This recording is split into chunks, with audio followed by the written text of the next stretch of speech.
వాల్మీకి నారద సంవాదము. శ్లోకం తపస్వాధ్యాయనరతం తపస్వీ వాగ్విదాం వరం. నారదం పరిపప్రచ్ఛ వాల్మీకిర్మునిపుంగవం.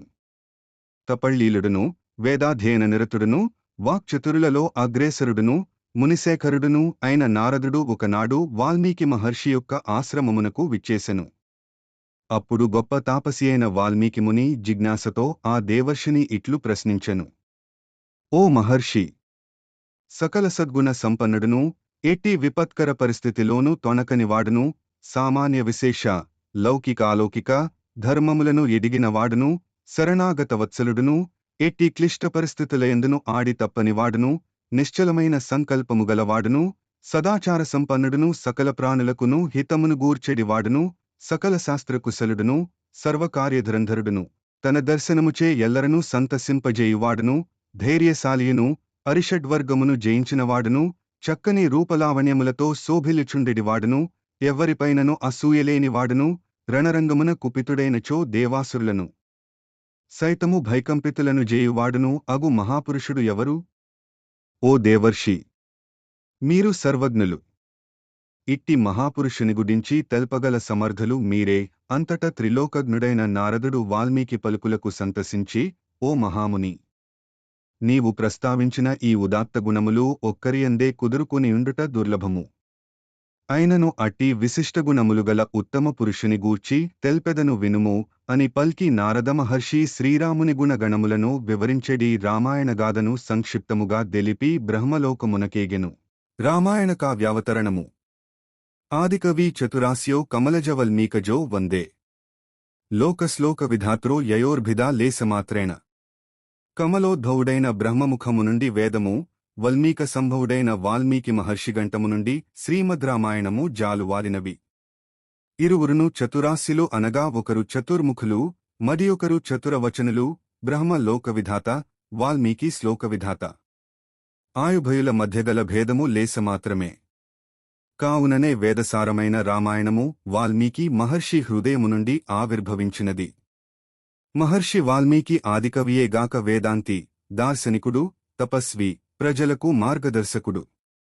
వాల్మీకి మహర్షి శిష్యులతోగూడి తమసానదీ తీరమున వెళ్ళుచుండగా ఒక వేటగాడు క్రోంచపక్షుల జంటలో మగపక్షిని బాణముతో కొట్టెను. అప్పుడది నేల కొరిగి విలవిలలాడుచూ అసువులు వీడెను. ఆ దృశ్యమును జూచి వాల్మీకి ముని హృదయము ద్రవించెను, మనస్సు ఆర్ద్రమయ్యెను, నయనములు ఆశ్రువులతో నిండెను, కంఠము గద్గదమయ్యెను. ఫలితముగా అతడు శోకాకులుడయ్యెను. ఆ శోకప్రభావమున వెంటనే ఆయన ముఖము నుండి ఈ మాటలు వెలువడెను. మానిషాద ప్రతిష్టాం త్వమగమః శాశ్వతీ సమాహ. యత్ క్రోంచమిదునాదేకమవధి కామమోహితం. ఓరి కిరాతుడా! క్రోంచ దంపతులలో కామమోహితమగు ఒకదానిని చంపి నీవు శాశ్వతమగు అపకీర్తిని పొందితివి. శోకపరితప్త హృదయముతో వాల్మీకిముని తన ఆశ్రమమునకు చేరెను. కాని కరుణాపూరితమైన ఆ దృశ్యము నుండి అతడు తన మనస్సును మరల్చుకునలేకపోయెను. అతని మానసిక కల్లోలస్థితినిగాంచి బ్రహ్మ ఇట్లు పలికెను. మహర్షి! శోకముతో నీవు ఉచ్చరించినది ఛందోబద్ధమైన శ్లోకమే. శ్రీరామచరిత్రమును నీవు ఒక కావ్యరూపమున రచింపుము.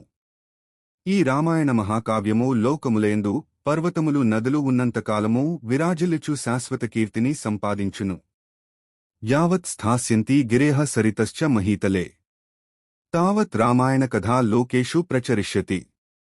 బ్రహ్మదేవుని ఈ పలుకులు వాల్మీకి కావ్యరచనకే ప్రేరణ నొసగెను. అనంతరమతడు యోగాసీనుడై రామచరిత ఘట్టములను, దృశ్యములను తన మనోనేత్రమున గాంచగలిగెను. పిమ్మట ఆదికావ్యమైన శ్రీమద్రామాయణ రచనకు అంకురార్పణ జరిగెను. కావ్యం రామాయణం కృత్స్నం సీతాయాశ్చరితం మహత్. పౌలస్త్యవధమిత్యేవ చకార చరితవ్రతః బాల. ఈ కావ్యమున రామకథ, సీతాచరిత్రము, రావణవధ వర్ణింపబడినట్లు బాహ్యముగ గన్పట్టును కాని లోతుగా పరిశీలించినచో ఇందు బ్రహ్మకథ, మనోవిజయము వర్ణితమైనట్లు గోచరించును. రామస్య ఆయనం రామాయణం అనగా రాముని యొక్క చరిత్రము రామాయణము. రామహాయతే అనేన ఇతి రామాయణం అనగా దీనిని పఠించినవారు రామునివలే ధర్మశీలురై కడకు బ్రహ్మసాయుజ్యమును పొందుదురని భావము. రామాయాః సీతాయ ఆయనం రామాయణం అనగా ఇది సీతాదేవి చరిత్రము. శ్రీరాముడు సీతాదేవియు లోకమునకు ఆదర్శమూర్తులు, ఆరాధ్యులు. శ్రీరాముడు మానవాళికి ఆవశ్యకములగు పుత్రధర్మము, మిత్రధర్మము, భ్రాతృధర్మము, భర్తృధర్మము, శిష్యధర్మము, శత్రుధర్మము మొదలగు ధర్మములను అన్నింటినీ స్వయముగా ఆచరించి లోకమునకు మార్గదర్శకుడయ్యెను. సీతామాతయు స్త్రీలకు ఆచరణీయములగు సమస్త ధర్మములను నిజ జీవితము ద్వారా లోకమునకు ప్రకటించెను. ఇట్లు రామాయణము కావ్యమగుటయేగాక ఒక ధర్మశాస్త్ర గ్రంథమైనది. మానవుని జీవితములో ధర్మము, ఆర్ధము, కామము అను మూడు పురుషార్థములను సాధింపదగినవి. ఈ త్రివర్గమునకు ధర్మము మూలము. ధర్మబద్ధములు గాని అర్ధకామములు రెండును అనర్ధహేతువులు. ధర్మమునకు విరుద్ధముగా పచ్చిస్వార్థముతో భరతునకు రాజ్యమును, అర్ధమును కట్టబెట్టజూచిన కైక నలుగురిలో నవ్వులపాలై లోకనింద గురి అయినది. అట్లే ధర్మమును వీడి కామాతురుడై పరసతులను ఆశించిన దుష్టరావణుడు లోకమున అపకీర్తి పాలయ్యను, సపరివారముగా నశించెను. ధర్మబద్ధుడై రాజ్యమునే పరిత్యజించిన శ్రీరాముడు లోకారాధ్యుడయ్యెను. కావుననే రామో విగ్రహవాన్ ధర్మః, శ్రీరాముడు మూర్తీభవించిన ధర్మము అని వాల్మీకి మహర్షి నుడివెను. అందువలననే ధర్మో రక్షతి రక్షితః, ధర్మమును ఆశ్రయించిన వానిని ఆ ధర్మమే కాపాడును అను సూక్తి ఏర్పడినది.